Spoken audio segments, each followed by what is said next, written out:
Bienvenue à cette capsule traitant des espaces qui permettent aux enfants de se développer et d'apprendre. Je suis Madame Catherine Divoli, collaboratrice au programme cycle de l'éducation préscolaire. Et je suis Mélanie Canavino, enseignante, mais également collaboratrice au programme cycle de l'éducation préscolaire. Vous trouverez les autres liens vers les différentes capsules sur l'organisation de la classe en hyperlien dans le descriptif sous cet enregistrement. Alors, quand on parle des différents espaces dans une salle de classe, vous savez que les espaces sont disposés de cette façon à permettre à l'enfant d'être reconnu tel qu'il est, mais aussi de se développer et d'apprendre. Alors, si vous remarquez ici le point rassemblement qui est au centre de la diapositive, celui-ci est un espace permanent et ouvert. Quand on regarde l'image au centre, justement, on pourrait penser que les carreaux délimitent les places, mais on peut voir comment l'espace est grand. Dans un tel coin, l'apprentissage d'aller vers l'autre peut se permettre, comme l'accueil vers l'autre. La notion d'inclusion est souvent vécue dans le coin rassemblement. Tout est à leur niveau et accessible selon les besoins et les intérêts des enfants, d'où l'importance que l'espace soit aménagé de façon flexible, permettant à ses occupants de bouger. Dans le coin de l'affichage des réalisations, qui est à gauche de la diapositive, celui-ci est souvent à proximité du coin rassemblement. L'enfant peut y choisir ce qu'il y place. C'est pas toujours important de prioriser le résultat, mais on peut aussi valoriser le processus. Tout n'a pas toujours besoin d'être affiché. Alors, au lieu d'afficher, par exemple, les 18 bonhommes de neige que les enfants viennent de créer à leur manière sur le babillard, ben, on peut aussi afficher les dessins qui arrivent de la maison ou bien du service de garde le matin. Ça démontre que le lieu permet à l'enfant de se rappeler de son sentiment, de ce dont il est fier, comme il le fait en apportant des réalisations de l'école à la maison pour les afficher. Et dans notre exemple ici, du coin de l'affichage, il y a quelque chose de vraiment spécial et unique dans chacune de ces réalisations. Ce sont les autoportraits des enfants de la classe d'une de notre précieuse collègue, c'est Madame Ninon Denomé. Alors, un autre coin ici à droite que nous retrouvons, c'est le coin de matériel de référence. Celui-ci répond aux besoins d'un enfant, mais pourrait aussi répondre aux besoins d'un petit groupe ou de l'ensemble des enfants. Alors, avant la rentrée scolaire, je pense que c'est évident que la porte pourrait pourrait avoir plutôt des indications visuelles pour permettre aux enfants de se repérer dans l'espace à l'aide de flèches qui indiquent la direction des toilettes, des pictogrammes pour les casiers ou les crochets, ou bien sûr des séquences leur expliquant comment faire certaines choses. Vous avez ici, vous voyez le petit garçon devant l'affiche sur la météo ou le calendrier. Donc, prévoir à ce que cette affiche-là soit vraiment à proximité et accessible aux enfants parce qu'on sait bien que la météo pourrait changer du matin dans l'après-midi. Donc, il faut que l'enfant soit en mesure d'être capable d'aller changer les pictogrammes au besoin. L'enfant, il est témoin de ce qui se vit au quotidien dans la classe, hein? Puis il participe habituellement aux nouveaux ajouts qui se font tout au long de l'année selon son niveau de jeu puis aussi ses intérêts. C'est pas pour rien qu'on parle d'espace parce que, par exemple, si on pense aux Jeux impoliques, ben ils peuvent avoir lieu dans différents espaces de la classe, différents coins, si on veut. Donc, la photo qu'on voit, ça démontre bien ici. Alors, il y en a Mayvie qui prend soin d'un petit bébé. Peut-être qu'elle prend le rôle d'une maman, d'une tante, d'une gardienne. Là.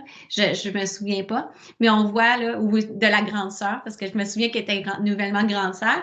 Donc, on voit qu'elle s'occupe d'un bébé, mais on la retrouve quand même dans le coin où il y a les casse-têtes. Puis en même temps, elle berce son bébé, puis elle s'en occupe, elle lui parle, mais elle continue à faire son jeu selon comme son intérêt aussi. Il y a sur l'autre photo aussi, on voit mon Logan là, qui se prend une chaise pour s'installer devant la cuisinière, puis il joue avec les aliments, puis on l'entend pas, mais je me souviens très bien là, qu'il parlait, puis il était dans son rôle. Alors, il a pu aller chercher du matériel, donc la chaise, l'amener tout près de ça. On pense aussi aux enfants qui, au départ, ils sont au départ au coin cuisine, puis là, ils sont dans leur jeu, puis ils quittent faire un pique-nique, donc ils s'en vont prendre un nouvel espace dans la classe pour poursuivre leur jeu. Donc, laisser vivre les espaces, c'est ça, c'est offrir un environnement qui permet aux enfants d'exploiter tout l'environnement. Dans notre coin des jeux de construction, on est supposé avoir une photo ici, mais pour une raison mystérieuse, on ne peut pas l'avoir à l'instant même. Mais ce n'est pas grave, c'est une photo où les enfants jouaient avec des blocs en bois. Alors, ce qui est important de comprendre que c'est pas toujours essentiel de se limiter à du matériel qui est acheté. Les enfants sont capables de construire des tours, d'utiliser leur imagination pour former des châteaux ou des maisons, même avec des rouleaux de papier toilette troués, avec des pailles en plastique réutilisables, par exemple, des boutons, des bouchons de liège, en fait, tout ce qui est à leur disposition. Ainsi, en leur offrant un coin avec un niveau qui amène l'enfant à aller plus loin dans ses gestes, ces tentatives qui amènent un certain risque, le poids par exemple des blocs, la hauteur des structures, tout cela amène l'enfant à constater qu'on a confiance en ses capacités. Dans le coin des jeux de table et de manipulation, alors ici, l'enfant se reconnaît dans son besoin de faire plein de choses, de visser ou de dévisser, de manipuler, de creuser, de tisser, d'attacher, ainsi de suite. Alors, en fait, c'est la stimulation des sens qui permet aux enfants de les explorer. S'ils ont accès à de la pâte à modeler, par exemple, assurez-vous qu'ils aient également accès à des ciseaux en plastique ou à une panoplie d'outils qui leur permettront d'explorer leurs sens et de former, créer, recréer tout ce qu'ils désirent, de faire des associations, de compter, de trier, ainsi de suite. Ça me fait penser, Catherine, les enfants, on avait eu une alerte, là, puis il y avait eu des pompiers qui étaient venus à l'école, puis là, les enfants voulaient donc jouer, reproduire ce qu'ils avaient vécu. C'était vraiment intéressant. Donc, avec les blocs, en tout cas, ils avaient fait une maison en feu, puis là, ils voulaient éteindre le feu, puis il y avait seulement une bonbonne qui représentait vraiment la bonbonne typique des pompiers. Puis tout ce qu'elle avait, cette bonbonne-là, -là, c'est d'être rouge, puis d'avoir le logo des pompiers, puis de ressembler à une bonbonne de pompier, mais c'est tout ce qu'elle faisait. Puis une des enfants de la classe qui me pointait en haut, j'ai une étagère, qui voulait utiliser les vaporisateurs qu'on avait utilisés au début de l'année quand il faisait chaud là, à l'extérieur. Elle n'avait même pas pensé, elle avait pensé à les utiliser, mais pas besoin de mettre d'eau à l'intérieur. Donc, au moins, ils avaient comme le geste, ils pouvaient presser, puis il y avait une action à faire pour éteindre le feu. J'avais trouvé ça vraiment une bonne idée. Puis c'est ça qu'on dit, hein, quand on laisse aux enfants la possibilité d'ouvrir dans les espaces, d'aller chercher d'autres matériels, mais c'est des événements comme ça parce que les enfants, ce qu'ils veulent, c'est avoir un défi. Tu sais, si la bonbonne ne fait rien, oui, ils peuvent faire des sons et tout, mais eux, par eux-mêmes, ont réfléchi à qu'est-ce qui pourrait encore plus ressembler. Pourtant, ils n'étaient pas rouges, là, les vaporisateurs, ils étaient violets puis ils étaient bleus, mais au moins, elles avaient une action possible à faire. Maintenant, pour les coins, les jeux de règles, il y a possibilité d'aller plus loin là, sans se limiter au contenu des boîtes ou des règles préétablies. Le jeu va prendre une autre dimension selon le niveau d'intérêt ou le niveau de développement des enfants. Alors, on va pouvoir le voir dans la prochaine diapo. C'est un jeu en grandeur nature où les enfants sont devenus les pions, en fait, d'une certaine façon. Les enfants, il y avait un intérêt pour un jeu qui était disponible dans la classe. Comme je vous dis, là, tout était accessible, j'ai pas d'entrepôt. Mais il éprouvait encore de la difficulté à jouer à ce jeu-là de la façon, il voulait vraiment jouer de la façon où les pompiers pourraient aller éteindre le feu. C'est la fonction du jeu symbolique, c'est ça le but à faire. Donc, le principe, c'était d'avancer le nombre de cases selon la couleur du pompier. Mais c'est certain que le concept de représentation spatiale, faire avancer d'une seule case, se limiter à une seule case à la fois, pour certains, ça démontrait assez de difficultés encore. Mais malgré ça, là, ce souci-là, là, les enfants, ils voulaient vraiment y jouer. Il y avait une attirance pour ce jeu-là. Alors, c'est sûr qu'ils avaient inventé des façons d'y jouer, mais ils tenaient à ce que Mme Mélanie leur montre le vrai jeu, comme ils disaient. Donc, ce que j'ai pensé, c'est de fabriquer le jeu en grandeur nature. Donc, ça permet aux enfants d'être entendus et compris dans leur demande de vouloir jouer, mais il fallait qu'ils soient en action pour le faire. Alors, dans la représentation spatiale, qu'eux puissent avancer parce que pour comprendre un peu puis apprendre à ce concept-là, alors on le fait en grandeur nature. Ça respectait plus leur niveau de développement aussi. Puis leur intérêt était marqué. Donc, je pense que j'ai accompagné à la bonne place parce qu'ils ont tellement aimé le faire. Donc, on a utilisé l'espace de rassemblement. Ça aussi, c'est important, là, tu l'as mentionné, de penser justement à ce que cet espace-là, il est flexible. Donc, on a roulé le tapis, poussé les tables. Je dis, on l'a fait parce qu'à un autre moment donné, je l'avais fait en début d'année, là, déplacer ça. Fait que là, maintenant, ils étaient témoins que ça se faisait. Donc, ils l'ont fait, ils ont poussé les tables, placé le tapis sous les tables. Bon, ils étaient prêts à jouer à notre jeu de pompier. C'est devenu une activité où 4 amis voulaient jouer, où là, l'ensemble du groupe a eu un intérêt, puis s'est joint à ces 4 amis-là. Donc, ils aiment ça ensemble, préparer les lieux. Puis juste ça, c'est une activité en soi. Même à la fin là, de replacer le tapis, ça devient aussi une activité. Il y a des lettres autour de mon tapis, puis eux, ils voulaient le placer de la même façon qu'il avait été mis auparavant. Donc, il y a beaucoup d'échanges entre eux. C'est vraiment intéressant à observer tout ça. Puis ça me fait sourire parce qu'il y a plusieurs tentatives. Donc, à partir d'un jeu de société, quand on ouvre à une autre possibilité, ça peut devenir vraiment intéressant aussi pour l'ensemble du groupe. Super, ça, comme idée. Maintenant, le coin, c'est quoi? Les sciences, les mathématiques, les jeux de table et d'eau. Bon, ça, les enfants aussi adorent. Mais disons que moi, je dois porter vraiment comme un regard sur le fait que les enfants adorent ça parce que moi, je pense souvent au risque des dégâts, mais bon. Alors, on comprend ça, que ça arrive des dégâts, puis ça peut, oui, il y a des dangers si on ne fait pas attention, mais donc, c'est pour là qu'on réfléchit alors à ces moments-là à l'emplacement. Mais en même temps, il faut leur laisser aussi le temps de vivre ça, qu'il existe aussi, qu'il arrive des dégâts pour que les autres puissent expérimenter comment faire pour que, bon, l'eau ne coule pas par terre. En tout cas, ça va être par essai et erreur. Si on ne le laisse pas arriver, ben, ça va continuer à être difficile pour eux. Donc, plus ils vont expérimenter, plus ils vont manipuler, meilleurs ils vont être, puis ils vont se trouver des stratégies. Par exemple, j'ai un petit bain de bébé, puis le bouchon de bain, dans le fond, là, ben, c'est ça, quand il l'accroche, l'eau, il sort, puis bon, ça forme des dégâts. Donc, c'est sûr qu'on a, nous, des serviettes de bain, là, on en a un peu partout. Puis des fois, les enfants, tu sais, ils pensent, eux, avant nous, de les placer autour du bain, là, au cas que, par accident, ils accrocheraient ce bouchon-là. Bon. C'est pour ça qu'on peut penser à des façons de prévoir les accidents, puis eux aussi vont commencer à pas juste à faire attention, à régler la situation si elle se présente. Je suis sûre que chaque enseignant qui écoute ça a des idées en tête, puis leur est arrivé des expériences, ce serait intéressant d'entendre, mais ça nous amène aussi à réfléchir à ce qui peut être fait. Autre idée, là, puis je vais juste vous dire avant une autre idée, là, je pense à ça, c'est vraiment à nous autres aussi, comme enseignantes, à voir ce qu'on permet ou non. Puis, selon si on le permet ou non, est-ce que ça a un impact sur le développement de l'enfant qui est dans notre classe? Autre idée, les bacs de neige. J'apporte de la neige dans la classe, dans les bacs. Les enfants enfilent des mitaines, puis ils peuvent y jouer. Ils peuvent y jouer pendant des temps où on ne peut pas aller à l'extérieur. Le vaporisateur d'eau, mettre certains colorants qui sont non tachants pour jouer. Donc, dans la même suite d'idées, on peut aussi se référer au feuillet que tu as présenté qui traite justement du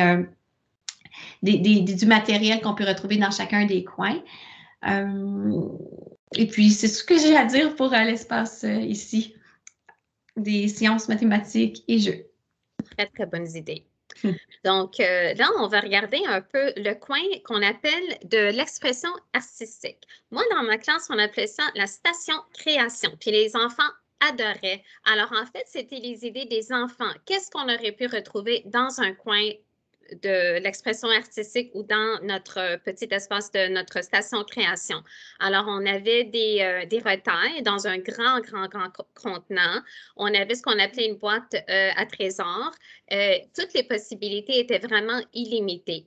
Et ce n'était pas toujours nécessaire de suivre les mêmes étapes pour reproduire les exemples. Alors, si par exemple, vous avez une thématique ou un thème en tête, c'est pas toujours recommandé de montrer un modèle aux enfants puis de leur demander de reproduire ce modèle-là, mais vraiment de leur fournir le matériel nécessaire pour qu'ils puissent recréer ce qu'ils désirent à leur manière. Et ça, c'est vraiment joli et très intéressant. Dans le coin de la musique et des mouvements, on comprend bien qu'on ne pourrait pas retrouver les guitares. Au préscolaire, on ne peut pas retrouver les instruments de musique qui sont trop compliqués pour leur âge, mais on pourrait retrouver du matériel comme des cuillères de bois, des foulards, comme tantôt l'exemple à Mélanie, donc les foulards qui pourraient suivre le rythme. On pourrait créer avec les enfants des maracas à l'aide des assiettes en papyrus et les remplir de céréales. Alors, tout ce qui fait en fait bouger les enfants. Ça, c'est vraiment amusant de monter le coin avec les enfants, selon les idées et les besoins des enfants. L'espace, la lecture et l'écriture. J'ai le goût aussi de vous partager une situation qui s'est vécue en salle de classe cette année. J'ai fait, tu sais, pour dire que des fois, une activité est issue vraiment d'un intérêt des enfants à un moment, subitement dans la classe. C'est ça qui est intéressant aussi. Alors, j'ai fait la lecture d'un album. Puis, par la suite, pendant les jeux libres, j'ai observé que les enfants, ils reproduisaient l'histoire. Et c'était installé, c'était tellement beau. Ils ont mis des chaises, puis ils suivaient. Puis j'entendais comme. Parce que dans l'histoire, on entend Maman, c'est décidé, j'y vais. Donc j'entendais des j'y vais, j'y vais, j'y vais. C'est une histoire avec des séquences où il y a un petit oiseau qui sort de son nid. Il dit c'est décidé, j'y vais. Et il reçoit tout plein de recommandations de sa famille. Et là, il part à l'aventure. Et un peu plus tard dans la journée, les enfants m'ont demandé s'ils pouvaient apporter l'album à la maison. Donc, on voit comment ils avaient aimé, puis ils avaient le goût de la raconter à leurs parents. Donc, ils m'ont vu, bon, il y a un livre, il y a 14 amis dans la classe qui ont le goût d'avoir le livre. Donc, il fallait trouver une solution parce que ça avait été chacun leur tour, 14 carrés au calendrier. Bon, c'est ce soir qu'ils voulaient. Donc, ils ont eu l'idée de redessiner l'histoire. Donc, j'avais ouvert la tableau numérique blanc pour y dessiner. Puis, pour chacun des personnages, en fait, on a juste fait sur une feuille une association de couleurs, comme des cercles de couleurs pour chacun des membres de la famille qui allait donner sa recommandation au petit oiseau. Alors là, chaque enfant était bien content. On a imprimé cette page-là, on est revenu. Puis, je leur ai proposé sur un petit cure-pipe d'installer des billes de couleur. Comme ça, ils pouvaient bien suivre l'histoire. Donc, ils se sont tous installés, c'est pendant les jeux libres. Alors, quand on dit qu'une activité peut être issue du jeu libre, ils sont tous installés à la grande table et ont commencé à se pratiquer à raconter l'histoire pour leurs parents. Donc, on voudrait vous présenter ici une animation audio où on entend les enfants de la classe, dont Liam, qui s'amuse à raconter l'histoire. On y va. Mamie, j'ai décidé d'y faire. Et qu'est-ce que mamie a offert? Il va dire quoi? Des biscuits. Exactement. Et pas manger un biscuit. Exactement. Un biscuit. Alors, les enfants se pratiquaient, puis quand un enfant était une hésitation qui ne se souvenait plus, c'était qu'est-ce que tel membre de la famille avait fait comme recommandation. C'était beau de voir l'ensemble du groupe qui répondait pour aider Liam, pour que lui puisse se souvenir de l'histoire. Je peux vous dire que suite à ça, j'ai reçu des commentaires des parents qui avaient, à partir de cette feuille-là, appris à reconnaître l'histoire. Tellement cute.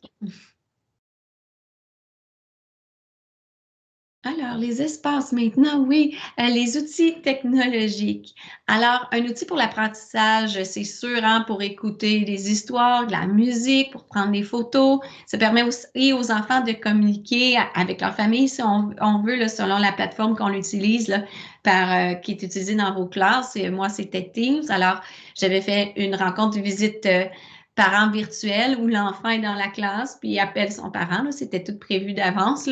C'était organisé, puis il pouvait lui présenter les acteurs principaux autour de lui, là, les adultes qui s'occupent de lui dans l'école ou elle gymnase. Alors, ils se promenaient dans l'école, dans la salle de classe, en parlant avec leurs parents. Puis ce qui est beau, c'est qu'il y a même une famille qui peut être, comme il y a des familles plus élargies, je rencontre les mamies, je rencontre des gens, même d'Algérie, qui ont pu se joindre à cette rencontre. Donc, la rencontre de parents est devenue un moment familial la plus grande. C'était tellement beau de voir leur discussion et même que de voir aussi qu'est-ce que pour chacun des enfants, l'intérêt peut être. Notre premier ami, lui, c'était d'aller montrer la cour d'école parce que pour des raisons, je ne sais pas, que sa famille, c'était vraiment un intérêt qu'il avait en commun. Donc, un outil technologique qui peut être utilisé pour la communication.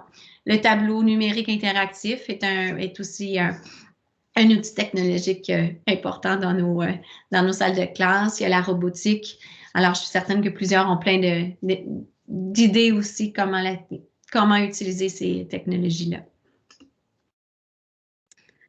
Donc, parlons encore une fois du feuillet. Alors, celui-ci sur l'organisation de la classe comprend également une section pour poursuivre votre réflexion. Alors, cette section est fort utile et peut être réutilisée au cours de l'année car on connaît davantage notre groupe et de nouvelles situations se présentent avec de nouveaux contextes. Un accompagnement est possible auprès de l'équipe du ministère de l'Éducation au département de la formation générale des jeunes. Ce feuillet se retrouve sur le site du ministère de l'Éducation et l'hyperlien se retrouve également dans le descriptif sous cet enregistrement. Alors, maintenant, nous sommes rendus à la fin de cette capsule et on vous retrouve sous peu avec la dernière capsule. Merci.